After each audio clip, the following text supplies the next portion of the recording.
Government యొక్క విధి నిర్వహణలో పోవాల్సి వచ్చింది. ఏది ఏమైనా కానీ సారపేపిన బాధ్యతను సక్రమంగా నిర్వర్తిస్తానని, నా శక్తి వంచన లేకుండా ట్రై చేస్తానని, ప్రయత్నిస్తానని, అందుకు నా తోటి ఉపాధ్యాయ బృందాన్ని కానీ గ్రామస్తులది కానీ అందరి సహకారంతో ఈ స్కూల్ను ముందుకు తీసుకుపోదామని చెప్పేసి భావిస్తున్నాను. వాస్తవంగా సార్ గురించి నాకు పర్సనల్ లైఫ్ నాకైతే తెలియదు.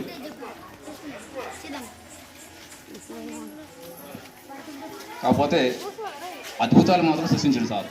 ఏది నిజం. ఎవరు ఇక్కడ స్థిరంగా ఉండి ఎక్కడి నుంచో వచ్చి ఖమ్మం నుండి వచ్చేసి ఈ పెద్దపల్లి జిల్లాలో ఈ పాఠశాలకు క్లోజింగ్ టైంలో వచ్చేసి